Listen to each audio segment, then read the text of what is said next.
नमस्कार मेरे प्यारे देशवासियों। आज मैं अपनी बात की शुरुआत एक वेद वाक्य के साथ करना चाहता हूं। कृतं में दक्षिणे हस्ते जयो में सव्य आहितः। इस बात को भारत के संदर्भ में देखें तो बहुत सीधा साधा अर्थ यही है, हमारे देश ने एक तरफ कर्तव्य का पालन किया तो दूसरी तरफ उसे बड़ी सफलता भी मिली। कल 21 अक्टूबर को भारत ने 1 बिलियन 100 करोड़ वैक्सीन डोज का कठिन लेकिन असाधारण लक्ष्य प्राप्त किया है। इस उपलब्धि के पीछे 130 करोड़ देशवासियों की कर्तव्य शक्ति लगी है। इसलिए ये सफलता भारत की सफलता है, हर देशवासी की सफलता है। मैं इसके लिए सभी देशवासियों को हृदय से बधाई देता हूं। साथियों, 100 करोड़ वैक्सीन डोज ये केवल एक आंकड़ा नहीं है, ये देश के सामर्थ्य का प्रतिबिंब है, इतिहास के नए अध्याय की रचना है। ये उस नए भारत की तस्वीर है जो कठिन लक्ष्य निर्धारित कर उन्हें हासिल करना जानता है। ये उस नए भारत की तस्वीर है जो अपने संकल्पों की सिद्धि के लिए परिश्रम की पराकाष्ठा करता है। साथियों, आज कई लोग भारत के वैक्सीनेशन प्रोग्राम की तुलना दुनिया के दूसरे देशों से कर रहे हैं। भारत ने जिस तेजी से 100 करोड़ का 1 बिलियन का आंकड़ा पार किया है, उसकी सराहना भी हो रही है। लेकिन इस विश्लेषण में एक बात अक्सर छूट जाती है कि हमने ये शुरुआत कहां से की है। दुनिया के दूसरे बड़े देशों के लिए वैक्सीन पर रिसर्च करना, वैक्सीन खोजना, इसमें दशकों से उनकी महारत है, एक्सपर्टाइज थी।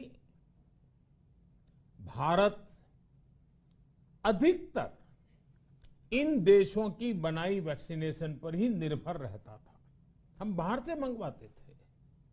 इसी वजह से जब 100 साल की सबसे बड़ी महामारी आई तो भारत पर सवाल उठने लगे, क्या भारत इस वैश्विक महामारी से लड़ पाएगा? भारत दूसरे देशों से इतनी वैक्सीन खरीदने का पैसा कहां से लाएगा?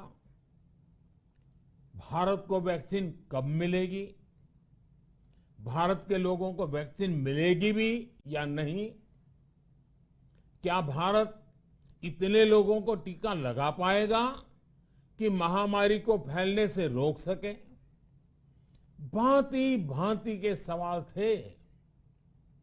लेकिन आज ये 100 करोड़ वैक्सीन डोज हर सवाल का जवाब दे रहा है। भारत ने अपने नागरिकों को 100 करोड़ वैक्सीन डोज लगाई हैं और वो भी मुफ्त, बिना पैसा लिए। साथियों, 100 करोड़ वैक्सीन डोज का एक प्रभाव ये भी होगा कि दुनिया अब भारत को कोरोना से ज्यादा सुरक्षित मानेगी। एक फार्मा हब के रूप में भारत को दुनिया में जो स्वीकृति मिली हुई है, उसे और मजबूती मिलेगी। पूरा विश्व आज भारत की इस ताकत को देख रहा है, महसूस कर रहा है। साथियों, भारत का वैक्सीनेशन अभियान सबका साथ, सबका विकास, सबका विश्वास और सबका प्रयास का सबसे जीवंत उदाहरण है। कोरोना महामारी की शुरुआत में ये भी आशंकाएं व्यक्त की जा रही थी कि भारत जैसे लोकतंत्र में इस महामारी से लड़ना बहुत मुश्किल होगा। भारत के लिए, भारत के लोगों के लिए ये भी कहा जा रहा था कि इतना संयम, इतना अनुशासन यहां कैसे चलेगा। लेकिन हमारे लिए लोकतंत्र का मतलब है सबका साथ। सबको साथ लेकर देश ने सबको वैक्सीन, मुफ्त वैक्सीन का अभियान शुरू किया। गरीब, अमीर, गांव, शहर, दूर सुदूर, देश का एक ही मंत्र रहा कि अगर बीमारी भेदभाव नहीं करती तो वैक्सीन में भी भेदभाव नहीं हो सकता। इसलिए यह सुनिश्चित किया गया कि वैक्सीनेशन अभियान पर वीआईपी कल्चर हावी न हो। कोई कितने ही बड़े पद पर क्यों न रहा हो, कितना ही धनी क्यों न रहा हो, उसे वैक्सीन सामान्य नागरिकों की तरह ही मिलेगी। साथियों, हमारे देश के लिए ये भी कहा जा रहा था कि यहां ज्यादातर लोग टीका लगवाने के लिए आएंगे ही नहीं। दुनिया के कई बड़े विकसित देशों में आज भी वैक्सीन हेजिटेंसी एक बड़ी चुनौती बन गई है। लेकिन भारत के लोगों ने 100 करोड़ वैक्सीन डोज लेकर ऐसे लोगों को निरुत्तर कर दिया है। साथियों, किसी अभियान में जब सबका प्रयास जुड़ जाता है तो परिणाम अद्भुत ही होते हैं। हमने महामारी के खिलाफ देश की लड़ाई में जन भागीदारी को अपनी पहली ताकत बनाया, फर्स्ट लाइन ऑफ डिफेंस बनाया। देश ने अपनी एकजुटता को ऊर्जा देने के लिए ताली, थाली बजाई, दिए जलाए। तब कुछ लोगों ने कहा था कि क्या इससे बीमारी भाग जाएगी? लेकिन हम सभी को उसमें देश की एकता दिखी, सामूहिक शक्ति का जागरण दिखा। इसी ताकत ने कोविड वैक्सीनेशन में आज देश को इतने कम समय में 100 करोड़ तक पहुंचाया है। कितनी ही बार हमारे देश ने एक दिन में 1 करोड़ टीकाकरण का आंकड़ा पार किया है। ये बहुत बड़ा सामर्थ्य है, प्रबंध कौशल है, टेक्नोलॉजी का बेहतरीन इस्तेमाल है, जो आज बड़े बड़े देशों के पास भी नहीं है। साथियों, भारत का पूरा वैक्सीनेशन प्रोग्राम विज्ञान की कोख में जन्मा है, वैज्ञानिक आधारों पर पनपा है और वैज्ञानिक तरीकों से चारों दिशाओं में पहुंचा है। हम सभी के लिए गर्व करने की बात है कि भारत का पूरा vaccination programme science born, science driven और साइंस बेस्ड रहा है। वैक्सीन बनने से पहले और वैक्सीन लगने तक इस पूरे अभियान में हर जगह साइंस और साइंटिफिक अप्रोच शामिल रही है। हमारे सामने चुनौती मैन्युफैक्चरिंग को लेकर भी थी, प्रोडक्शन को स्केल अप करने की भी थी।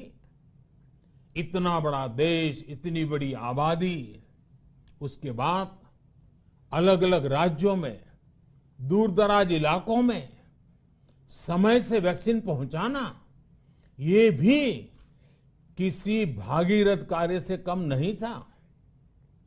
लेकिन वैज्ञानिक तौर तरीकों और नए नए इनोवेशन से देश ने इस चुनौतियों के समाधान तलाशे असाधारण स्पीड से संसाधनों को बढ़ाया गया। किस राज्य को कितनी वैक्सीन कब मिलनी चाहिए, किस इलाके में कितनी वैक्सीन पहुंचनी चाहिए, इसके लिए भी वैज्ञानिक फॉर्मूले के तहत काम हुआ। हमारे देश ने कोविन प्लेटफॉर्म की जो व्यवस्था बनाई है, वो भी विश्व में आकर्षण का केंद्र है। भारत में बने कोविन प्लेटफॉर्म ने न केवल आम लोगों को सहूलियत दी, बल्कि हमारे मेडिकल स्टाफ के काम को भी आसान बनाया। साथियों, आज चारों तरफ एक विश्वास है, उत्साह है, उमंग है। समाज से लेकर इकोनॉमी, हम हर तबके पर देखें, ऑप्टिमिज्म ऑप्टिमिज्म ऑप्टिमिज्म ही नजर आता है। एक्सपर्ट्स और देश विदेश की अनेक एजेंसीज भारत की अर्थव्यवस्था को लेकर बहुत सकारात्मक है। आज भारतीय कंपनियों में न सिर्फ रिकॉर्ड इन्वेस्टमेंट आ रहा है, बल्कि युवाओं के लिए रोजगार के नए अवसर भी बन रहे हैं। स्टार्टअप्स में रिकॉर्ड इन्वेस्टमेंट के साथ ही रिकॉर्ड स्टार्टअप्स यूनिकॉर्न बन रहे हैं। हाउसिंग सेक्टर में भी नई ऊर्जा दिख रही है। पिछले महीनों में किए गए कई सारे रिफॉर्म्स, कई सारे इनिशिएटिव, गति शक्ति से लेकर नई ड्रोन पॉलिसी तक भारत की अर्थव्यवस्था को और तेजी से आगे बढ़ाने में बड़ी भूमिका निभाएंगे।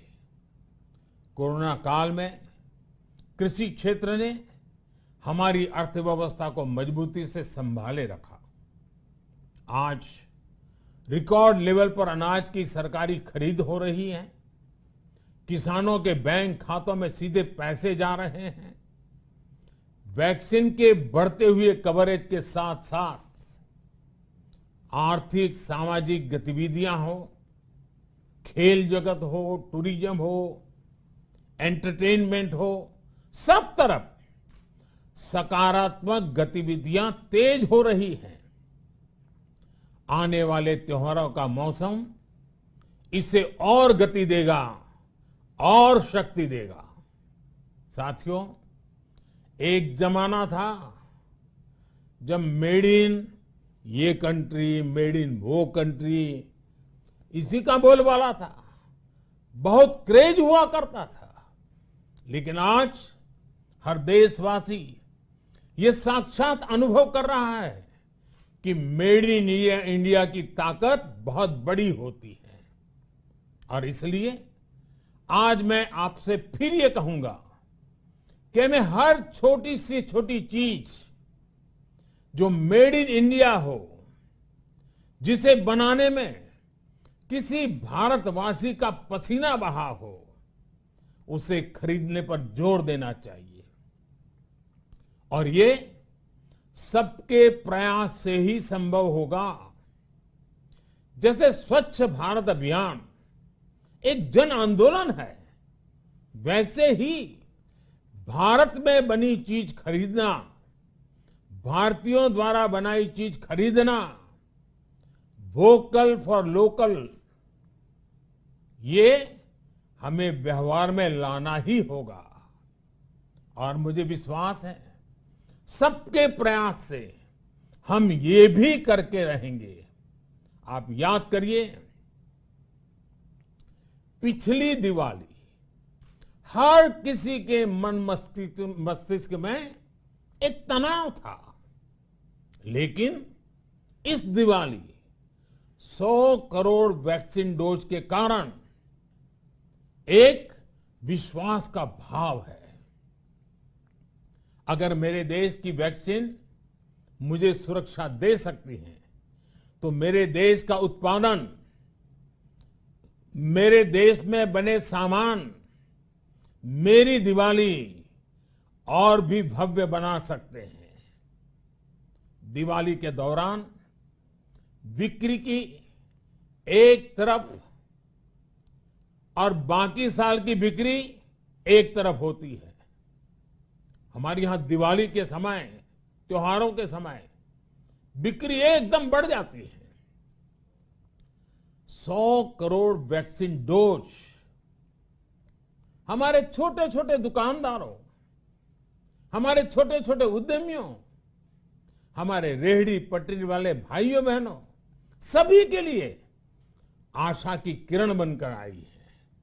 साथियों, आज हमारे सामने अमृत महोत्सव के संकल्प है, तो ऐसे में हमारी ये सफलता हमें एक नया आत्मविश्वास दिलाती है।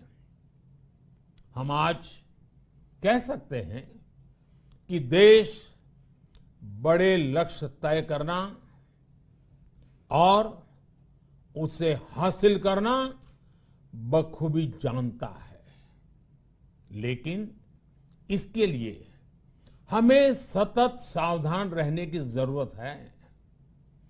हमें लापरवाह नहीं होना है।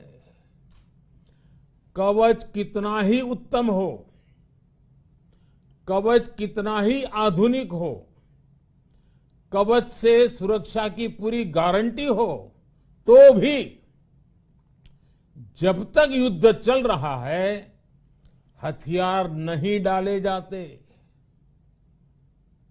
मेरा आग्रह है कि हमें अपने त्योहारों को पूरी सतर्कता के साथ ही मनाना है। और जहां तक मास्क का सवाल है, कभी कभी जरा, लेकिन अब तो डिजाइन की दुनिया भी मास्क में प्रवेश चुकी है। मेरा इतना ही कहना है, जैसे हमें जूते पहन करके ही बाहर जाने की आदत लग गई है ना, बस वैसे ही मास्क को भी एक सहज स्वभाव बनाना ही होगा। जिनको अभी तक वैक्सीन नहीं लगी है, वो इसे सर्वोच्च प्राथमिकता दें। जिन्हें वैक्सीन लग गई है, वो दूसरों को प्रेरित करें। मुझे पूरा भरोसा है कि हम सब मिलकर प्रयास करेंगे तो कोरोना को और जल्द हरा पाएंगे। आप सभी को आने वाले त्योहारों की एक बार फिर बहुत बहुत शुभकामनाएं। बहुत बहुत धन्यवाद।